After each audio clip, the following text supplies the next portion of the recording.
بسم اللہ الرحمن الرحیم۔ السلام علیکم ویورز، میں ہوں راجہ عامر عباس ایڈوکیٹ۔ ویورز، آج کی اس ویڈیو میں ہم بات کریں گے مشترکہ کھاتے والی جائیداد پر، یعنی کہ joint ownership of the property. بعض دفعہ ایسا ہوتا ہے کہ کوئی پراپرٹی ہوتی ہے لیکن اس کے مشترکہ حصے دار ہوتے ہیں، تو ایسی صورت میں کیا ایک حصے دار جو کہ کسی پراپرٹی کے ایک کونے میں ہے، کیا وہ اسی کونے کا مالک ہے؟ نہیں، بلکہ ایسا نہیں ہے۔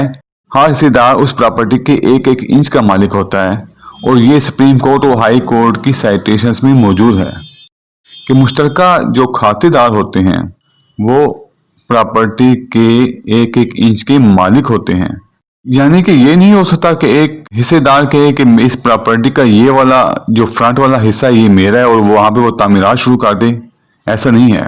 اگر وہ وہاں پہ تعمیرات شروع کر بھی دے اور تعمیرات ہو بھی جائیں تو پھر بھی وہ اس جگہ کا مالک نہیں مان سکتا جب تک عدالت سے اس کی تقسیم نہ ہو جائے۔ اس کی تقسیم کے لیے عدالت میں دعویٰ دائر کیا جاتا ہے۔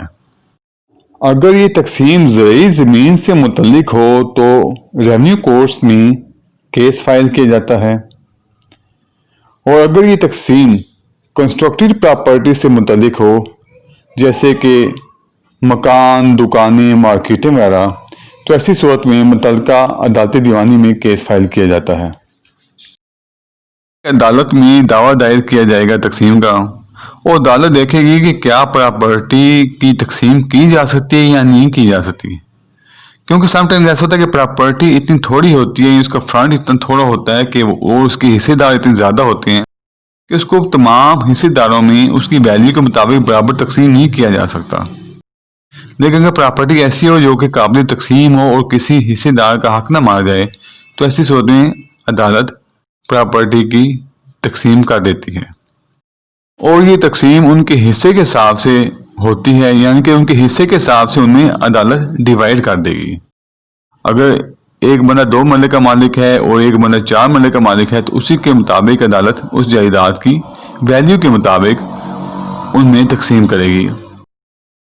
اگر صورتحال ایسی ہو کہ کوئی پارٹی کسی اچھے حصے پر اپنی تعمیرات کرنی شروع کر دے، تو ایسی صورت میں آپ اس کے خلاف، بلکہ تمام حصے داروں کے خلاف عدالت میں دعویٰ دائر کر سکتے ہیں، جو کہ دعویٰ دخل یابی بذریعہ تقسیم ہوگا، اور ساتھ آپ اسٹے اپلیکیشن بھی دیکھ سکتے ہیں تاکہ آپ کو اس تعمیرات کے خلاف اسٹے بھی مل جائے۔ تمام حصے داروں کو پارٹی رکھنے سے ضروری ہوتا ہے کہ مشترکہ کھاتے کی جب یہ تقسیم کروائی جائے تو تمام کھاتے داروں کو اس میں پارٹی رکھنا ضروری ہوتا ہے۔ لیکن اگر مشترکہ کھاتے میں کوئی شخص کسی جگہ پہ تعمیرات کر لیتا ہے تو اس کا یہ مقصد نہیں کہ وہ اس جگہ کا مالک بن گیا ہے۔ تعمیرات اس نے کی ہیں، اس کی اپنی مرضی ہے، لیکن اس نے غیر قانونی طور پر تعمیرات کی ہیں۔ جب تک پراپرٹی کی تقسیم نہ ہو جائے وہ کسی مخصوص جگہ پر تعمیرات نہیں کر سکتا، کیونکہ پراپرٹی کے مشترکہ کھاتے میں تمام حصے دار اس جائیداد کے ایک ایک انچ کے مالک ہوتے ہیں۔